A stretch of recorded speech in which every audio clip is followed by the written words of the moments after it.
Hey Woodturners, Captain Eddie here. Welcome to the shop. Got a little project for you today. And this one, I stole a page out of somebody's book.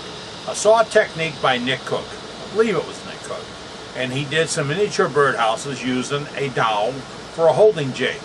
So I got to playing around with it a little bit and I came up with some. It's for an art for art's sake project later on this year, so I added some spun metal and a little cocobolo and some other colors and a little hat and having a little fun with it. Got some great wood guys sent me. They felt I needed wood, thank you, and I did. And I've got a chunk of sycamore chucked up here. So I want to show you how this works. But the whole time, I want you to think this phrase, variation on a theme. And I'll explain more right after you watch. Now let's get right into it.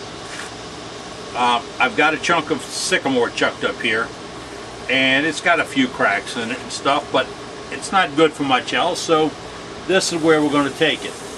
At about 600 or 700 RPMs, we're going to take our roughing gouge.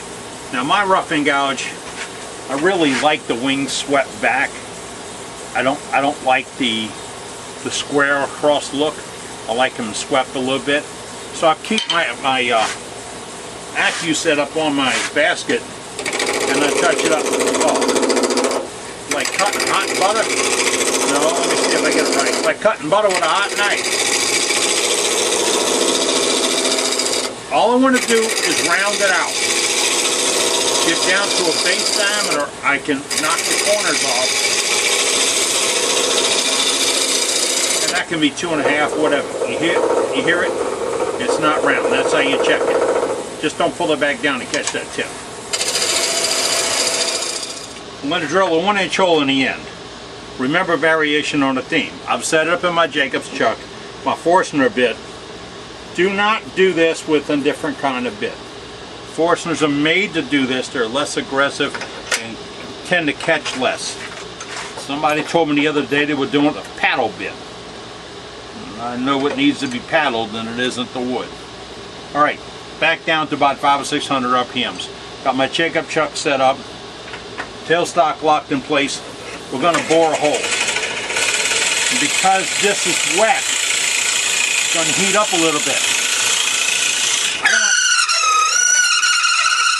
I don't want that to happen. So I don't want to overload it.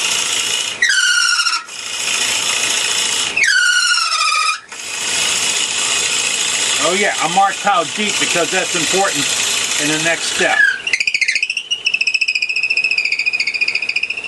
Now,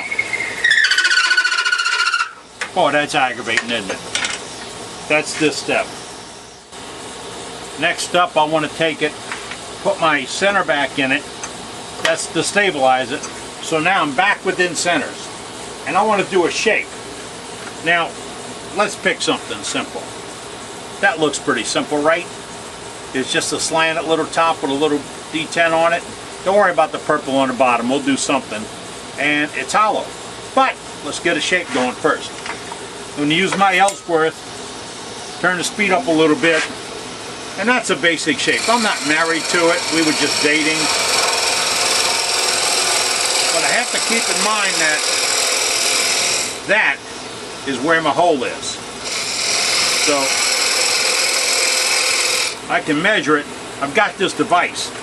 I created these and I can sell them a whole box full for $25. It's right here. It's a whole deep hole measuring device. And it comes to about that far above the word universal. You can get a ruler, but I'm just trying to save you money.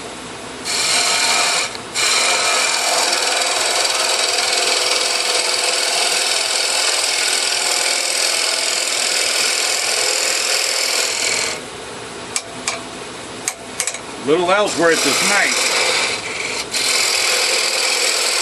I don't like this particular brand of tool. This is not an Ellsworth gouge. This is somebody's knockoff. And that V is not perfect. So I get an eagle claw. So I can't get a proper grind and I get a little bit of a catch.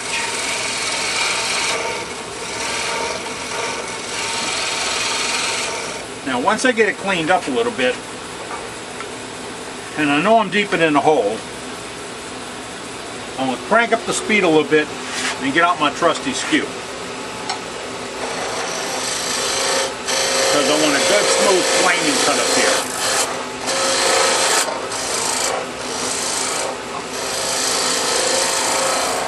Yeah, like a block plane. That's baby butt smooth, boys.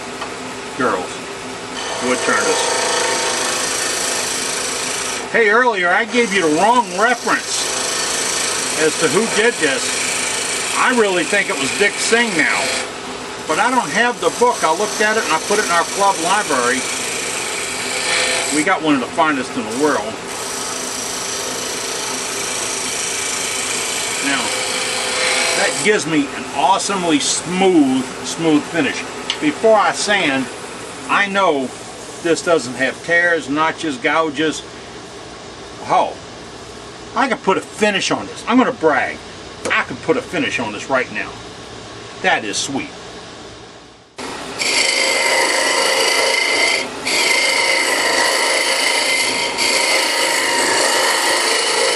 Now this is my version of the round tool. It's a 3/8 inch bar, 3/8 or 12mm cutter.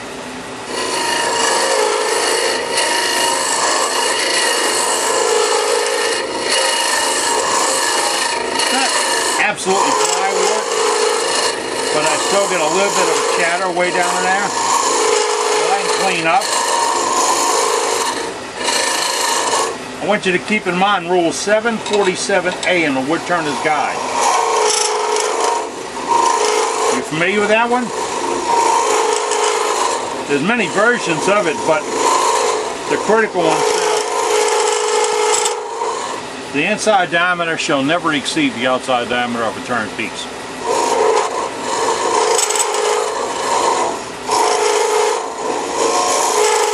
You thinking about that for a minute?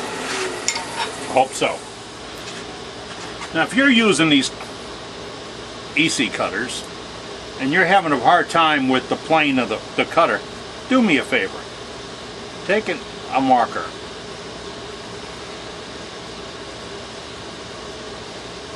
And that marks the center of your cutter. Why?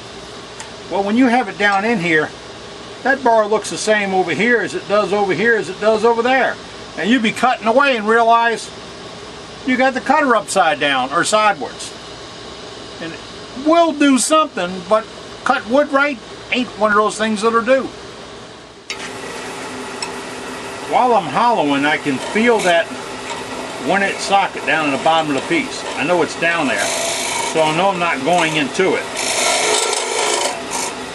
That's it right there. So I'm coming up. I'm about 3/4 inch off the bottom of it. And you can hear how thin the piece got.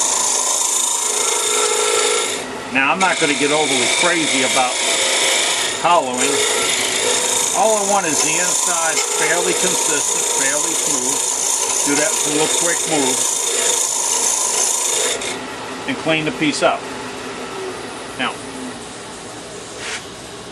that's hollow to maybe 3/8 of a wall. That's fine, it's hollow, it's light. That's what my goal was. Hollow it out a little bit. I'm going to go ahead and bring the tailstock up and finish shaping the piece right now, then I'm going to part it off. Final shape is fairly easy. I know I'm straight to about right here. I don't want any curve, I want it nice and flat. So I'm going to say, alright, my flat stop here, and I want to go in a little bit. So, let's get some junk out the way. I'm still between centers. Now, I want you to see, if you can watch the flutes, I'm going to go in, start to cut. Then I'm going to open my flute or roll it around and then push the handle away from me.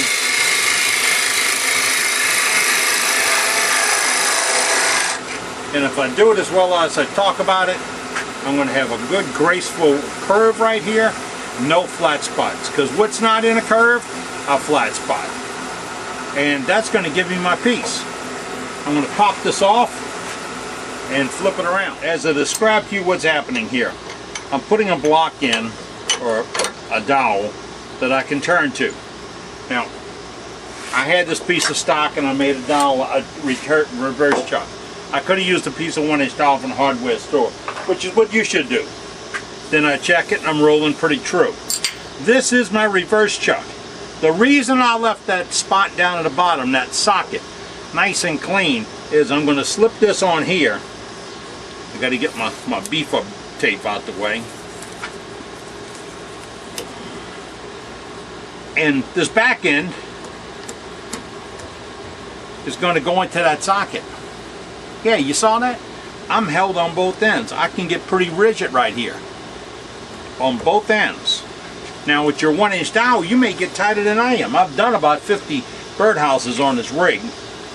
I'm doing a project with half a dozen of them on it right now, or a dozen. I had decided how many will be in there. And if I'm a little bit out, I can back it off, pull it around, and get it back in there.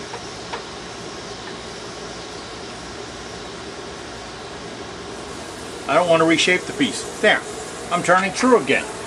Now, this is where we're going to make it look nice.